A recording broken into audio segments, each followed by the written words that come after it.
నమస్తే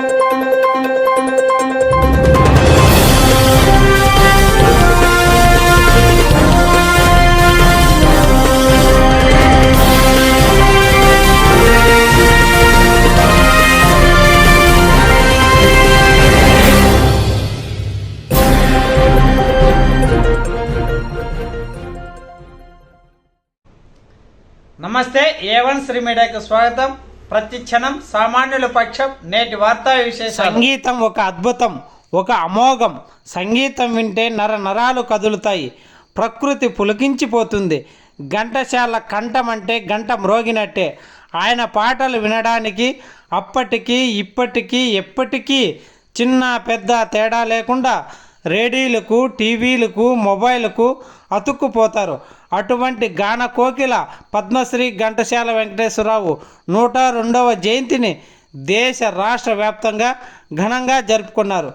అనంతపురం జిల్లా తాడిపత్రి పట్టణంలో మార్కండేయ దేవస్థానంలో పద్మశ్రీ ఘంటసాల వెంకటేశ్వరరావు 102వ జయంతిని శ్రీ చింతల వెంకటరమణ స్వామి ఆలయ కమిటీ మాజీ చైర్మన్ బిఎన్ రెడ్డి, ఫిలిం అధినేత బాణా నాగేశ్వరరెడ్డి ఆధ్వర్యంలో ఘనంగా జరుపుకున్నారు.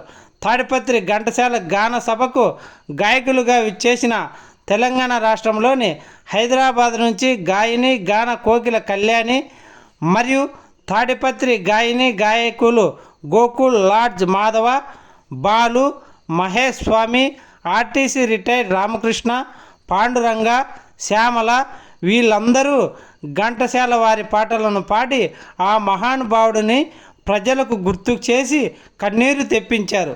వారి మధురమైన గీతాలకు పరవశించిన ఆలయ కమిటీ మాజీ చైర్మన్ బిఎన్ రెడ్డి, ఫిలిం అధినేత బాణా నాగేశ్వరరెడ్డి, NMDSS గౌరవ అధ్యక్షులు కోటిగంటి నబిరసూల్ నాని వారికి శాల్వాతో చిరు సత్కారం చేశారు. ఈ సందర్భంగా వారు మాట్లాడుతూ తాడిపత్రిలో ఘంటసాల గాన సభ ప్రతి సంవత్సరం కార్యక్రమాన్ని దేవస్థానాలలో భక్తి పాటలు పాడి వినిపించడం ఆనందం, అద్భుతం. ఆ దేవుని ఆశీస్సులు వెళ్ళవెళ్ళ అందరికీ ఉండాలని వారు కోరుకున్నారు. మన రామకృష్ణ ఆర్టీసీ రిటైర్డ్ అయ్యి చల్లగా పాటలు పాడుకుంటూ ఆనందంగా ఉన్నాడు. అటువంటి అవకాశం ఎవరికి రాదు. మళ్ళీ మేడం, మన శ్యామల మేడం గారికి ఈ స్టేజ్ మీద వీళ్ళు ఎంత చక్కగా పాడుతున్నారో ఆ పాటలు వింటూ ఆనందంగా ఉంటున్నటువంటి మీ అందరికీ పేరు పేరు ధన్యవాదాలు.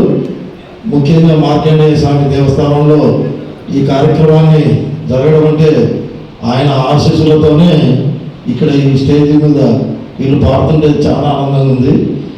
ఎందుకంటే గతంలో కొన్ని సంవత్సరం చింతల వెంకటేశ్వర దేవస్థానంలో మంచి బాగా స్టేజ్ వేసి పాటలు ఆనందంగా పాడుతుంటే